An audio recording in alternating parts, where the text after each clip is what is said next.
নমস্কার বন্ধুরা, আপনাদের নিজস্ব channel yes you can do দিসে সুস্বাগতম। টাটা ইনস্টিটিউট অফ ফান্ডামেন্টাল রিসার্চের তরফ থেকে ক্লার্ক, প্রজেক্ট অ্যাসিস্ট্যান্ট ভালো রকম পোস্ট বেরিয়েছে। যদি আপনারা চ্যানেলে প্রথমে এসে থাকেন অবশ্যই চ্যানেলটিকে সাবস্ক্রাইব করে রাখুন, এবং যদি ফেসবুকে দেখেন তাহলে অবশ্যই চ্যানেলটিকে ফলো করে রাখুন, কারণ এই রকম ভিডিও কিন্তু আমি প্রতিদিন নিয়ে আসি। এবং আজকেও আপনাদের ডিটেলসে আমার কম্পিউটার স্ক্রিনে গিয়ে আমি আপনাদের ডিটেলসে বলে দেবো কীভাবে আপনারা অ্যাপ্লাই করবেন, কি ডিটেলস নোটিফিকেশনটা বেরিয়েছে। চলুন কম্পিউটার স্ক্রিনে গিয়ে দেখা যায়। টাটা ইনস্টিটিউট অফ ফান্ডামেন্টাল রিসার্চের তরফ থেকে বেরিয়েছে an autonomous institution of department of atomic energy of government of India and deemed to be university.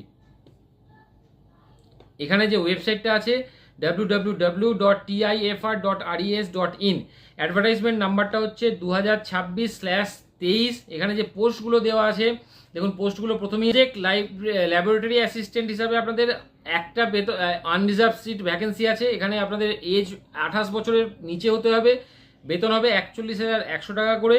Project scientific officer হিসাবে আপনাদের একটা আনরিজার্ভ সিট আছে, বেতন হবে আপনাদের 84,200 টাকা করে, এবং বয়স হবে 28 বছরের নিচে।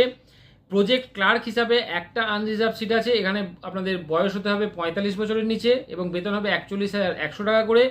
প্রজেক্ট ক্লার্ক হিসাবে আপনাদের একটা ভ্যাকেন্সি আছে, এখানে আপনাদের ম্যাক্সিমাম এজ হবে 45 বছর এবং আপনাদের বেতন হবে 41,100 টাকা করে। প্রজেক্ট ওয়ার্ক অ্যাসিস্ট্যান্ট হিসাবে একটা ভ্যাকেন্সি আছে, বেতন হবে আপনাদের 32,300 টাকা করে এবং আপনাদের বয়স হতে হবে 45 বছরের নিচে।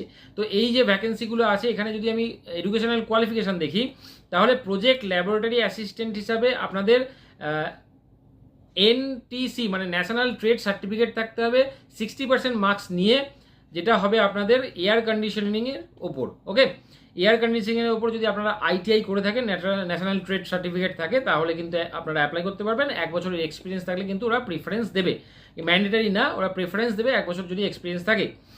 যদি প্রজেক্ট সায়েন্টিফিক অফিসার হিসাবে আপনারা অ্যাপ্লাই করেন তাহলে আপনাদের ফুল টাইম এমএসসি থাকতে হবে এবং 60% মার্কস থাকতে হবে ফিজিক্স, ম্যাথামেটিক্স বা কম্পিউটার সায়েন্সের ওপর, তাহলেই কিন্তু আপনারা অ্যাপ্লাই করতে পারবেন। অথবা বিই বিটেক যদি থাকে যে কোনো রেকগনাইজ ইউনিভার্সিটি থেকে এবং 60% মার্কস থাকে, তাহলেও আপনারা অ্যাপ্লাই করতে পারবেন। ওকে, এছাড়া আপনাদের যে পোস্টগুলো দিয়েছে সেই পোস্টে আপনারা প্রথমেই পেয়ে যাবেন প্রজেক্ট ক্লার্ক।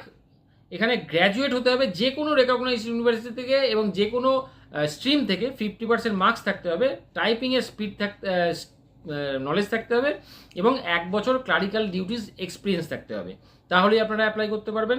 প্রজেক্ট ক্লার্ক আরেকটা, এখানেও কিন্তু সেম আপনাদের 50% মার্কস থাকতে হবে গ্র্যাজুয়েশনে এবং টাইপিংয়ের নলেজ থাকতে হবে আর 1 বছরের এক্সপিরিয়েন্স থাকতে হবে, তাহলেই কিন্তু আপনারা অ্যাপ্লাই করতে পারবেন। ওকে, এখানে যে রিক্রুটমেন্টগুলো হবে প্রত্যেকটা রিক্রুটমেন্টই কিন্তু রিটেন টেস্ট হবে, তারপর ইন্টারভিউ হবে। প্রজেক্ট ওয়ার্ক অ্যাসিস্ট্যান্ট হিসাবে যদি আপনারা মাধ্যমিক পাস করে থাকেন এবং 1 বছরের এক্সপিরিয়েন্স থাকে, তাহলেও কিন্তু আপনারা অ্যাপ্লাই করতে পারবেন। এখানে আপনাদের মাল্টিটাস্কিং হিসাবে কাজ করানো হবে। তো এখানেও কিন্তু রিটেন টেস্ট এবং স্কিল টেস্ট হবে, মানে আপনাদের টাইপিং টেস্ট কিন্তু এখানে হবে। ওকে, তো অ্যাপ্লিকেশন কিন্তু পুরোপুরি অনলাইন মোডে অ্যাপ্লিকেশন হবে এবং লাস্ট ডেট হচ্ছে 15ই সেপ্টেম্বর 2026। আমি প্রথমেই যে ওয়েবসাইটটা বলে দিলাম ওই ওয়েবসাইটে গিয়ে কিন্তু আপনারা অনলাইন অ্যাপ্লিকেশনটা করতে পারবেন। তো আজকের ভিডিওটা যদি ইনফরমেটিভ মনে হয় অবশ্যই কমেন্ট করতে ভুলবেন না, লাইক বাটনটা প্রেস করতেও ভুলবেন না। আজকে এই পর্যন্তই, নমস্কার।